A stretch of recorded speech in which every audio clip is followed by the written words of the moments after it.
I've been dozing in and out of consciousness on a stiff hospital bed since it happened. Are hospital beds supposed to be this uncomfortable?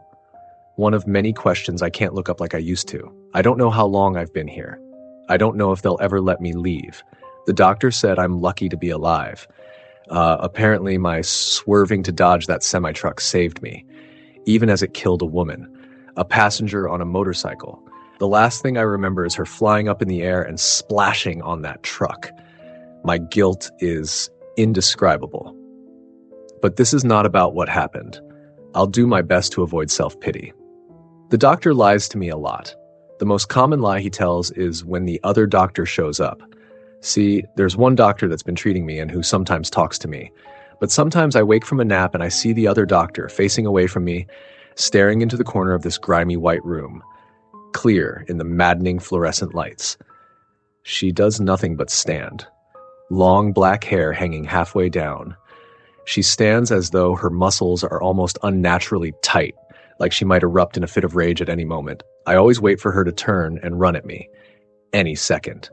I brace myself to be startled, but she just keeps looking into that corner. The first time the doctor arrived in the room while the other doctor was here, I asked, "What is the deal with that person?" "There's no one here but me and you. It's time for your tickle therapy." "In the corner. Who is that?" The doctor turned and looked. "There's no one there. I'll need to go ahead and undress you for..." "How did you know which corner then?" "She doesn't exist." "How did you know?" Open wide.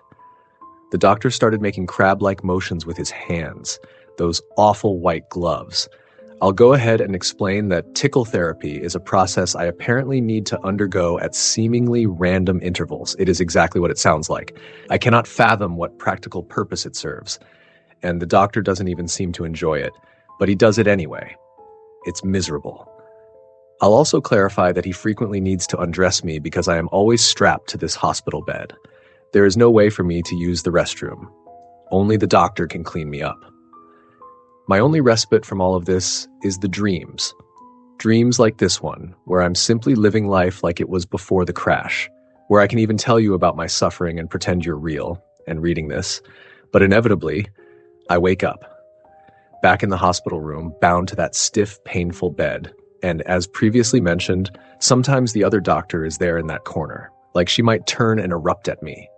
Any second. Usually she's not there, which is almost even worse. Stuck here, even in this dream, I know I'm here, alone, until I fall asleep again, or the doctor comes for tickle therapy, or to begrudgingly clean me up.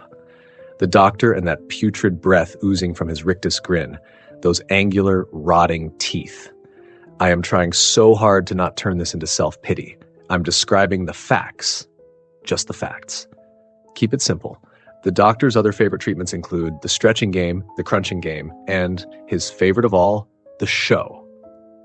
I don't want to talk about any of them. The stretching game keeps up this endless and severe muscle pain. He never lets them heal. The crunching game keeps my limbs all contorted like this. He never lets me heal. His various medical instruments are like if you did to knives and needles and drills what the crash did to my limbs. I think the show is his most important procedure. He seems genuinely proud of his performances, like he dreams of a different life in which this is all he does. During most visitations, he only speaks when spoken to.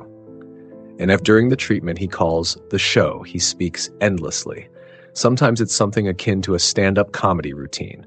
He repeatedly makes the most inane and downright uninteresting social observations, or just personal complaints. And after each one, he looks at me with what he must think is a sly grin. After a second or so, he goes again. "I want to spend more time with you, but my wife demands I return home," he might say, and he smirks like he's clever. If I respond, he ignores it. Other times he performs full-on skits where he plays 2 or more characters and runs between different spots in the room to signify each one. He attempts to give them voices too, but they're hard to tell apart. "Please, darling, I don't want to play this game anymore." "But it's part of the ritual, my dear." "But I just want to sleep, darling." "My dear, you can't get revenge while sleeping." His acting is horrid. The plots are nonsense.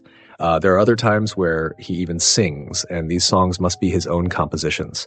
I could not imagine anyone other than my doctor writing them. A dead witch is a good witch, and a good witch is mad. And the last thing you want is a mad witch all sad. He always manages to invent notes I've never heard before, in that strained crooning voice of his, and while he sings, he frantically and arrhythmically gesticulates with those appalling white gloves.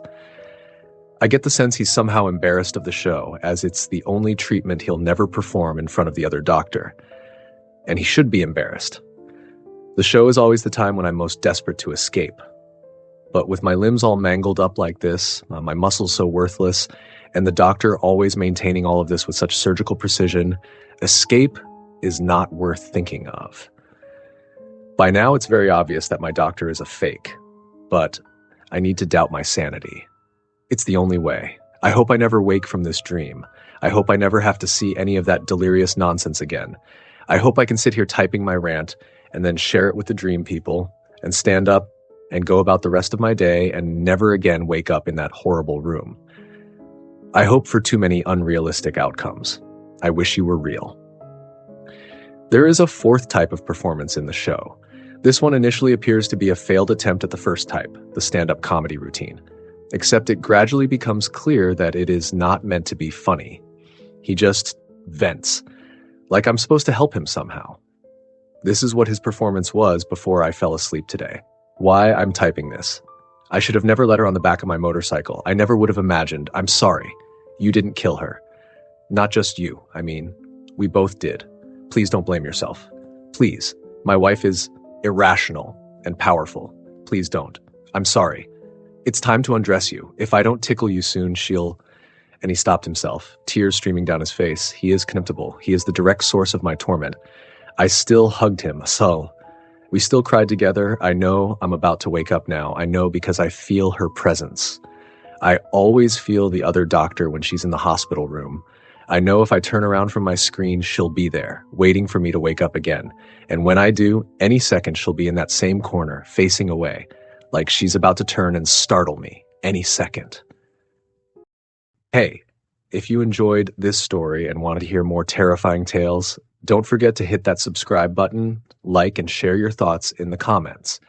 Your support means the world to me, and it helps keep these stories coming. Until next time, stay safe, stay alert, and remember, you never know what's lurking around the corner.